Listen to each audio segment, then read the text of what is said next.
Hi అండి. Millionaire wife part 37. అలా సమయం గడుస్తూ తెల్లవారింది. ఉదయం అంశుమన్ ఇంట్లోకి అడుగుపెట్టాడు. హాల్లో కూర్చున్న అనన్యని చూసి, ఇప్పటికీ ఇక్కడే ఉందా, పడుకొని ఉంటుందని అనుకున్నాను.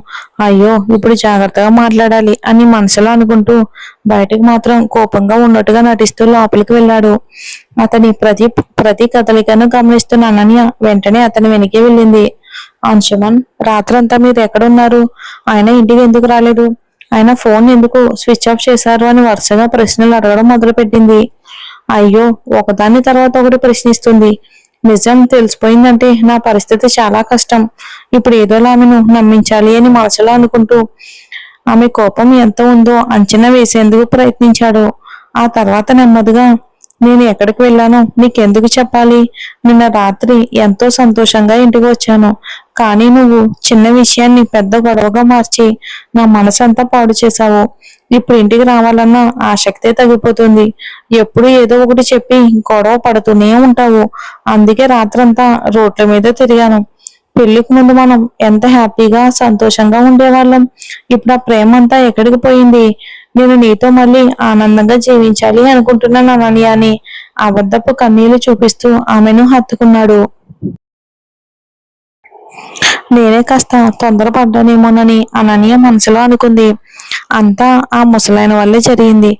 మా అమ్మ ఏదో డబ్బు ఖర్చు చేసి తెచ్చిన మందు ఈ వయసులో అంటూ ఆలోచనలో ఆ ముసలాయన ఆ పాలు తాగి ఏం సాధించాడో ఏంటో అని మనసులో తన మామగారిని తిట్టుకుంటూనే బయటకు మాత్రం ఏమీ తెలియనట్టుగా ప్రశాంతంగా, అంశుమన్, సారీ, నా వల్ల కూడా తప్పు జరిగిపోయింది. మీకోసమే ఆ ప్రత్యేకమైన పాలు వేడి చేశాను. అందులో బాదం, పిస్తా, కుంకుమ పువ్వు వేసి ఎంతో శ్రద్ధగా తయారు చేశాను. కానీ మీ నాన్నగారు అవి తాగేయటంతో నాకు కోపం వచ్చింది. అందుకే అలా ప్రవర్తించాను. నన్ను క్షమించండి అంది. అంటే అనన్య నా కోసమే ఆ ప్రత్యేకమైన పాలు తయారు చేసిందా అని అంశుమన్ మనసులో అనుకున్నాడు.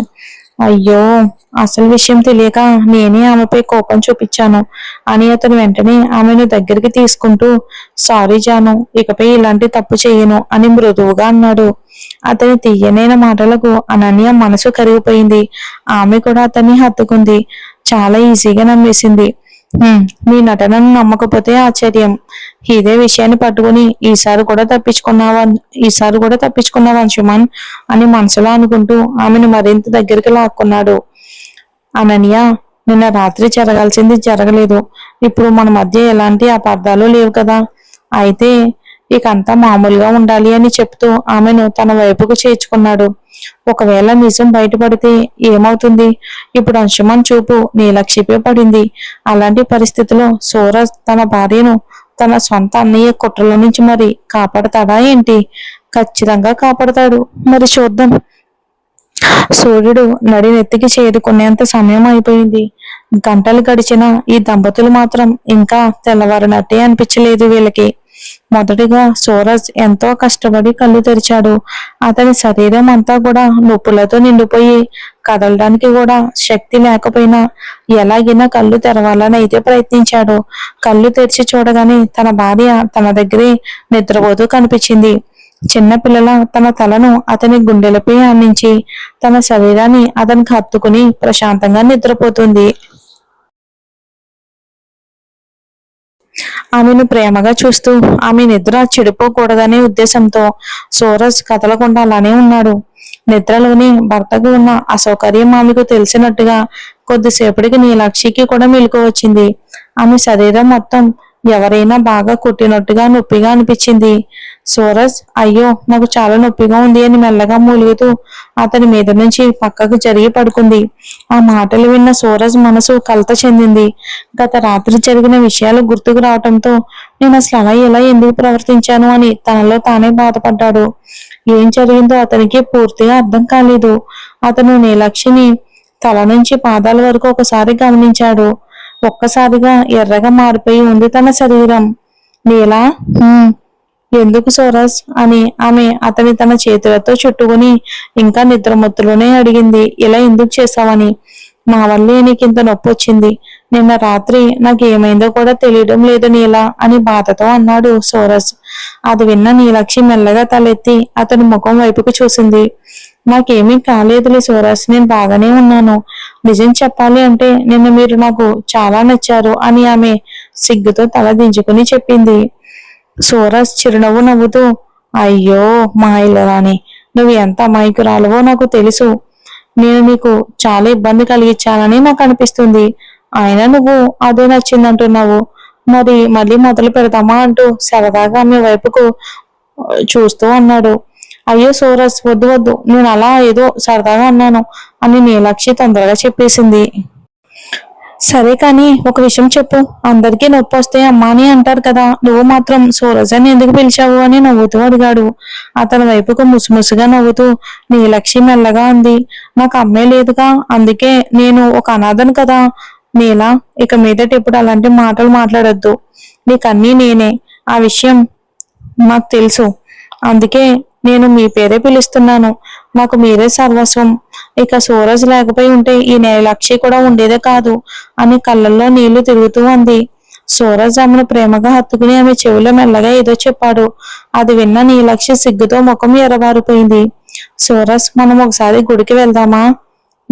మహారాణి ఆజ్ఞిస్తే దాన్ని నెరవేర్చడం ఈ సేవకుడి మొదటి కర్తవ్యం. మీరు ఆజ్ఞ ఇవ్వండి చాలు.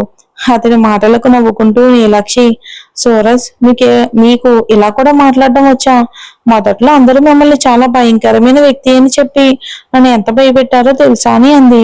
సూరజ్ చిరునవ్వుతో, తెలియదు నీలా, నా జీవితంలో ఇంత ఆనందంగా నేను ఎప్పుడూ లేను. ఈ సంతోషానికి అంతా కారణం నా నీలా మాత్రమే అని చెప్పి సరదాగా మీ చెంపను మెల్లగా ముద్దు పెట్టాడు. అయ్యో సూరజ్, నొప్పిగా ఉంది. మీరు ఆఫీస్కి వెళ్ళాలి కదా, లేవండి. అరే ఇప్పుడు టైం ఎంత అయిందో చూసావా? ఆమె లేదన్నట్లుకో తలూపి గడియారం వైపుకు చూసింది. వెంటనే ఉలిక్కిపడి లేచింది. సూరజ్, 3 గంటలు అయిపోయాయి. అవునా, నాకైతే 3 గంటలు 3 నిమిషాలు అయినట్టు కనిపిస్తుంది అని అతను సరదాగా అన్నాడు. అమ్మో అని ఆమె అతన్ని కోపంగా చూస్తూ, మనిద్దరం ఎంతసేపు నిద్రపోయామా? అయ్యో, ఇంట్లో వాళ్ళు ఏమనుకుంటారో ఏంటో అంటూ ఆందోళన పడింది నీలా. నీలా, ఎందుకు అంత టెన్షన్? ప్రశాంతంగా ఉండు. అంతగా భయపడాల్సిన అవసరం ఏమీ లేదు. నిన్నెవరు ఏమీ అనరు. అది కాదు అంటూ ఆమె ఆలోచించింది. ఇటు చూడు నీలా, ఇక ముందు ముందు ఇలా భయపడొద్దు. ధైర్యంగా మాట్లాడడం నేర్చుకో. నువ్వు ఇలా భయపడితే ఎదుటి వాళ్ళు అదే అవకాశంగా తీసుకుంటారు. సూరజ్, అందరూ తమ అమ్మ వైపుకే నిలబడతారు. కానీ మీరు మాత్రం నా పక్షం ఎందుకు తీసుకుంటున్నారు? ఎందుకంటే నాకు నువ్వు ఒక్కదానివే ఉన్నావు. వాళ్ళకు నాన్నగారు ఉన్నారు. కానీ నాకు మాత్రం నువ్వే సర్వస్వం. అతని సమాధానం విని నీలాక్షి హృదయం గర్వంతో నిండిపోయింది. సరే సరే, ఇలాగే నన్ను చూస్తూ ఉంటే నష్టపోయేది నువ్వే అని అతను ఒక కనుబొమ్మ పైకెత్తి సరదాగా అన్నాడు. ఇంకా సిగ్గుతో నీలాక్షి అతని దగ్గర నుంచి దూరం కావాలని ప్రయత్నించింది. కానీ సూరజ్ మాత్రం ఆమెను గట్టిగా హత్తుకుని ఉన్నాడు. సూరజ్, వదలండి. ఇంకా నేను రెడీ అవ్వాలి. ముందు మీరు వదిలితేనే కదా నేను వెళ్ళగలను. సరే సరే, వదులుతాను అని అన్నాడు. ఇక నీ రాక్షసి సిగ్గుతో వెంటనే ఇక రెడీ అవ్వడానికి బాత్రూంలోకి వెళ్ళిపోయింది. ఇక అదే సమయంలో రాజశేఖర్ నిస్సహాయంగా షెకావత్ వైపుకి చూస్తూ, షెకావత్, నా కూతుర్ని చూసి 2 రోజులు అయిపోయింది. ఆమెకు ఏమైనా ఇబ్బంది లేదు కదా? నాకు ఆమెను ఒకసారి చూడాలని ఉంది అన్నాడు రాజశేఖర్. షెకావత్ ప్రశాంతంగా, సార్, ఆమె నిజంగానే మీ కూతురో కాదో మనకు ఖచ్చితంగా తెలియదు. ఆ విషయంపై ఇప్పటి వరకు ప్రత్యేకంగా ఎలాంటి ప్రయత్నము కూడా మనం చేయలేదు. కానీ వెంటనే మీ కూతురు అని మీరు ఇంత గట్టిగా నమ్ముతున్న తీరు చూస్తూ ఉంటే నాకు భయంగా ఉంది. ఒకవేళ చివరికి ఆమెకు మీతో ఎలాంటి సంబంధం లేదని తేలితే అని సందేహంగా అన్నాడు షెకావత్. ఆ మాటలు విన్న రాజశేఖర్ కళ్ళల్లో కోపం, బాధ రెండూ వదిలాయి. నీలాక్షి నా కూతురే, అది నా అచంచల నమ్మకం. ఒకవేళ అది నిజం కాకపోయినా నాకు ఎలాంటి తేడా లేదు. ఆమెని నా కూతురుగా దత్తత తీసుకుని నా వారసురాలని చేస్తాను. ఈ ఆస్తంతా తన పేరు మీద పెడతాను. సరే సార్, మీరు బాధపడకండి.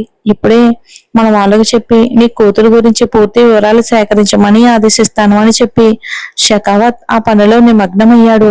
మరోవైపు సూరజ్, నీలాక్షి ఇద్దరు ఇంటి నుంచి బయలుదేరి గుడికి వెళ్లారు. కారు నడుపుతున్న సూరజ్ చూపులు మాత్రం పదే పదే నీలాక్షిపై నిలిచిపోయాయి. ఒక చెయ్యి స్టీరింగ్ పై ఉండగా మరో చెయ్యి ఆమె చేతిని గట్టిగా పట్టుకుని ఉంది. అతని ఆ ప్రేమాభిమానానికి నీలాక్షి సిగ్గుతో తల ఉంచుకుంది. గుడి ముందు కారు ఆపి ఇద్దరూ కలిసి దిగారు. ఆ దృశ్యాన్ని దూరం నుంచి రెండు కళ్ళు తీవ్ర ద్వేషంతో గమనిస్తున్నాయి. ఇక గుడి బయట పూలు అమ్ముతున్న అవ్వని చూసి సూరజ్ ఆమెను పిలిచి, మీ దగ్గర ఉన్న పూలన్నీ ఇవ్వండి అని అన్నాడు సూరజ్. వెంటనే నీలాక్షి, సూరజ్, అయినా నీ పూలు ఎందుకు? నాకు 2 మూరల పూలు చాలు. అవ్వా, నాకు మొత్తం ఇవ్వండి, నాకు 2 మూరల పూలు మాత్రమే ఇవ్వండి అని అంది నీల. దానికి సూరజ్ నవ్వుతూ, అవ్వ 5 మూరలు ఇవ్వండి అన్నాడు. అవ్వ సూరజ్ చెప్పినట్టే పూలిచ్చింది. అతను డబ్బులు చెల్లించి ఆ పూలన్నీ స్వయంగా నీలాక్షి జుట్టులో అందంగా అలంకరించాడు. ఆ దృశ్యాన్ని కూడా ఆ ద్వేషంతో నిండిన కళ్ళే గమనించాయి. ఆ తర్వాత ఇద్దరూ కలిసి గుడిలోకి వెళ్లి దేవుణ్ణి దర్శించుకుని బయటికి వచ్చారు. అప్పుడే వారి ఎదురుగా రాజశేఖర్ కనిపించాడు. ఆయనను చూసిన నీలాక్షి ఆనందంగా, అంకుల్, మీరు ఎలా ఉన్నారు? ఇప్పుడు మీ ఆరోగ్యం బాగానే ఉందా అని అడిగింది. ఆమెని చూసి రాజశేఖర్ చిరునవ్వుతో, నేను బాగానే ఉన్నాను బిడ్డ, నువ్వు ఎలా ఉన్నావు అని ప్రేమగా అడిగాడు రాజశేఖర్. నీలాక్షి వెంటనే, ఇంగో సూరజ్ నా వెంట ఉన్నప్పుడు నాకు ఏ లోటు ఉండదు, నేను చాలా సంతోషంగా ఉన్నాను అని ఆనందంగా చెప్పింది. ఆ సమాధానం విని సూరజ్, రాజశేఖర్ ఇద్దరు ఒక్కసారిగా ఆశ్చర్యపోయారు. రాజశేఖర్ మనసులో మాత్రం సూరజ్ పై చిన్న అసూయ కలిగింది. మరి చూద్దాం ఏం జరుగుతుందో. తండ్రి ప్రేమ అటు భర్త ప్రేమ.